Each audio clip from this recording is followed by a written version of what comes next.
Docteur Didier Moulinier, vous avez dépassé les 60 000 consultations, sur Internet bien sûr. Plus de 60 000 personnes ont regardé votre appel de détresse. Docteur, vous n'êtes plus seul. Non, je ne suis plus seul. Et c'est extraordinaire d'avoir eu tout ce soutien derrière moi. J'ai été porté de manière extraordinaire. Je tiens à remercier tous ceux qui ont, d'une manière ou d'une autre, apporté leur soutien en diffusant ma vidéo ou simplement m'envoyant un mail de soutien. J'ai essayé de répondre individuellement à tous les mails que j'ai reçus et c'est vraiment extraordinaire.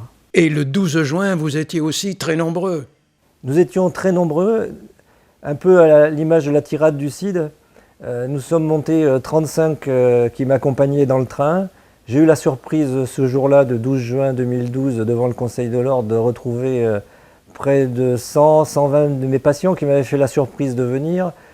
Et chose tout aussi extraordinaire, c'est pas loin d'une centaine de personnes que je n'avais jamais vues et qui simplement sont venues car ils avaient été émus par mon message et sont venus me soutenir pour conviction personnelle. Avant le 12 juin, docteur, vous sembliez pessimiste. Vous nous invitiez à assister à votre exécution. J'avais des raisons d'être pessimiste car j'ai une grande expérience de ce type de juridiction du fait de l'action que j'ai menée depuis 20 ans de soutien auprès de nombreux médecins. Et c'était sans compter l'impact de la vidéo et du mouvement social que j'ai déclenché avec l'ensemble de mes amis. Oui, dès l'entrée dans la salle d'audience, comme j'avais expliqué à mes patients, en observant le jury, nous pouvions avoir une idée de ce qu'allait augurer la séance. J'ai pu bénéficier d'un président de jury qui était un conseiller d'État digne de sa fonction. Le jury aussi est resté à l'écoute tout au long de l'audience et a respecté les droits de la défense. Malheureusement, ceci est loin d'être habituel. Face à moi, j'aurais dû me retrouver confronté aux deux médecins à l'origine de ma plainte. Ils auraient dû être assistés par un avocat.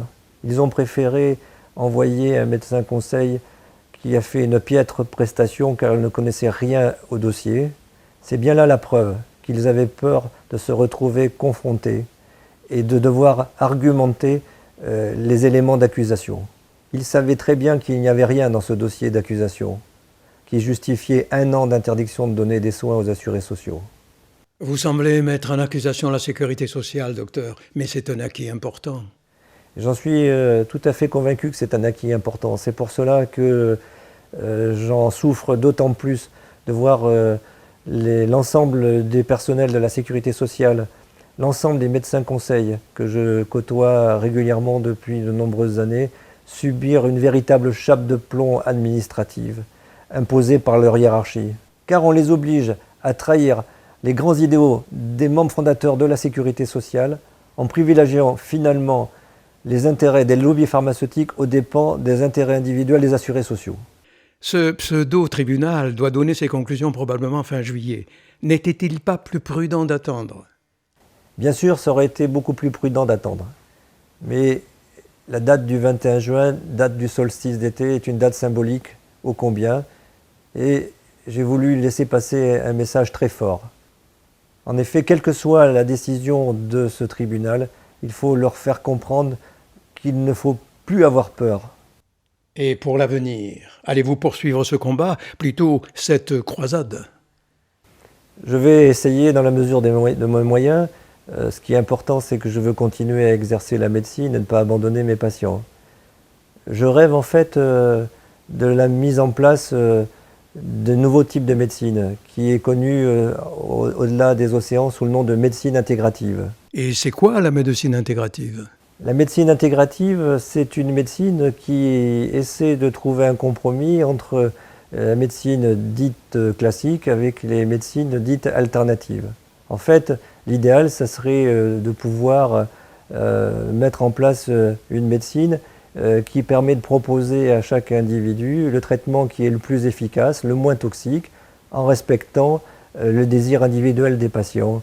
En fait, c'est une médecine qui refuse l'application stricte des protocoles, qui ne prend pas en compte les désirs particuliers des individus.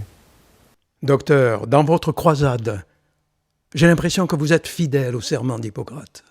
Oui, j'essaie d'être fidèle à cet engagement. De même que toute ma vie, j'ai essayé d'être fidèle aux engagements que j'ai pris. Le message que je voudrais pouvoir diffuser aujourd'hui, et je compte largement sur votre aide, comme vous l'avez fait initialement, en diffusant cette vidéo et en consultant régulièrement mon blog, que je vais essayer d'alimenter régulièrement, c'est celui-ci. Nous avons dépassé le stade de « indignez-vous ». Je préfère maintenant le message « réveillez-vous, n'ayez plus peur » et pour parodier la devise d'un de mes vieux amis, « en pointe toujours ». Docteur, vous n'êtes plus seul.